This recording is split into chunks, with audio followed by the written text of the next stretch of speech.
Jean-François Viry, maire de Ménil. Alors, 2024, ça y est, c'est fini. Alors, comment va arriver 2025 pour le Ménil? 2025 pour le Ménil, je souhaiterais tout d'abord mes meilleurs voeux à l'ensemble de la population. Une bonne santé surtout, une année, je dis souvent sereine, parce que sereine, ça veut dire que tout va bien, malgré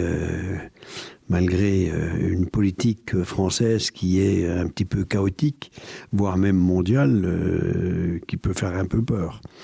Mais néanmoins, je souhaite à tout le monde de passer une année, si possible, sereine, en bonne santé, et de pouvoir réaliser ce qui nous est le plus cher. Ce qui est réalisé, ce qui est le plus cher, oui, pour tout le monde, mais principalement pour la commune de Ménil. Est-ce qu'il y a des réalisations de prévues pour cette année? Ah oui, bien sûr, il y a des réalisations de prévues qui sont préparées d'ailleurs depuis un certain nombre d'années.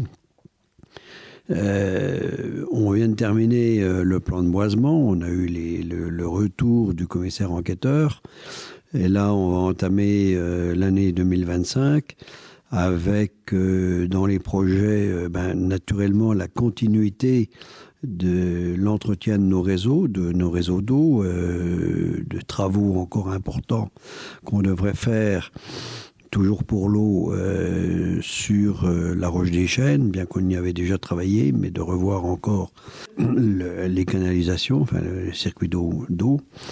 Et puis le champ de la pierre qui nous pose un certain nombre de problèmes à l'heure actuelle, et il va falloir qu'on y passe. Il y a des conduites qui sont assez anciennes et qui malheureusement cassent un peu de partout. Mais il faut dire qu'on a fait énormément de réparations et que ces réparations et les travaux que nous avons faits améliorent naturellement le rendement, améliorent aussi la pression que nous avons dans les canalisations. Et avec un réseau qui est déjà ancien, eh bien naturellement, on a des fuites qui se font un peu en aval par rapport à ce qui a été réparé. Autre point important va être la construction d'un nouveau réservoir, de remplacement d'un réservoir, le plus ancien, puisque on avait regardé d'une part pour le rénover, mais le coût de la rénovation par rapport à un réservoir neuf était relativement peu important.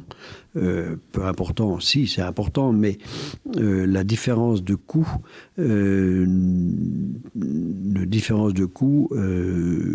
amenait à regarder plus loin et de refaire un réservoir neuf sur lequel on aura des garanties, alors que la rénovation de l'ancien réservoir, on n'avait pas de garantie. Ce réservoir, il est situé où? Il est situé à la Golette, comme tous les deux réservoirs. Alors le réservoir qui sera remplacé cette année, on a déjà obtenu les subventions de la part de l'agence de l'eau et d'autre part du département, que je remercie. Ces deux organismes, sans eux, on ne pourrait pas changer un réservoir comme ça. Il y en a quand même pour quelques 350 000 euros, 360 000 euros. Et si on n'avait pas les subventions de l'agence de l'eau et du département, on aurait beaucoup de difficultés pour remplacer tout ça. Alors, ça sera une année d'eau, donc au Ménil. On va espérer que ça ne soit pas une année pluvieuse, mais à part l'eau, il y aura d'autres travaux. J'imagine un peu de voirie. Oui, il y a de la voirie, comme chaque année d'ailleurs. Tous les ans, on essaye d'entretenir notre réseau routier.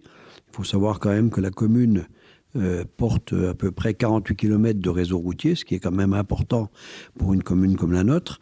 Et on essaye chaque année de mettre un montant dans la rénovation, dans l'entretien de nos réseaux routiers, selon un calendrier que nous avons en fonction de l'état de nos routes. On a un échéancier des travaux à faire. Et puis, j'espère qu'on va pouvoir entamer les travaux de la familiale dès cette année. On va d'ailleurs avoir un entretien fin de cette semaine avec le bureau d'études, l'ATD, pour regarder un petit peu entre les différents coûts, les subventions qu'on peut avoir, comment on va pouvoir phaser un peu tout ça. la partie qui serait importante, la chose qui serait importante, c'est déjà de reprendre le bâtiment, enfin les bâtiments, que ce soit la familiale ou le bâtiment des vestiaires, sur le plan énergétique. Donc isolation, régulation. On a déjà d'ailleurs changé l'an passé tout ce qui était luminaire qu'on a remplacé par des LED. Mais on a encore un tout petit peu à faire et on va poursuivre. Donc là, c'est plutôt encore pour cette année, c'est encore plus les études, quoi. Non, cette année, on devrait pouvoir démarrer. On devrait démarrer les travaux, mais je dis bien sur l'aspect énergétique dans un premier temps. Et le deuxième aspect, ça sera, parce qu'on ne pourra pas tout faire, c'est un projet qui est quand même extrêmement important. L'estimation qui nous a été donnée, on arrive à plus de 3,5 millions, 3,7 millions quasiment. Donc il faut qu'on fasse les travaux. Et ce phasage, c'est de démarrer par les bâtiments, et notamment celui qui est le plus énergivore, qui est les vestiaires. Hein. Et puis ensuite, on s'attaquera à ce qui est urbanistique. Ça montera, si je ne me trompe pas, jusqu'à une certaine propriété abandonnée, c'est ça? Alors cette propriété abandonnée, malheureusement, c'est un peu compliqué. Et c'était déjà compliqué au départ, mais c'est encore un peu plus compliqué parce que il y a un des héritiers on nous a appris dans l'été, qu'il y a des héritiers qui étaient décédés. Donc, il n'y avait déjà pas eu de succession entre la mère et les deux garçons, mais là, il y a encore une autre succession entre le papa décédé et ses enfants. Hein. Donc, ça remonte encore un peu plus d'héritiers. Et donc ça retarde un petit peu plus le projet, quoi. Encore un peu plus ce projet-là. Mais ce projet-là, il ne gênera pas le démarrage des travaux de la familiale. Hein, puisque c'est un projet d'un chemin un petit peu culturel, d'agrément, qui irait de la familiale jusque cette propriété Jeundorf, pour ne pas la nommer, qui est abandonnée depuis une bonne vingtaine d'années. Hein. Pour 2025, d'autres choses? C'est déjà pas mal pour une commune comme la nôtre. Naturellement, on va continuer l'entretien que l'on fait habituellement sur tous nos bâtiments, les routes, comme je l'ai dit tout à l'heure. Merci, puis bonne année. Merci.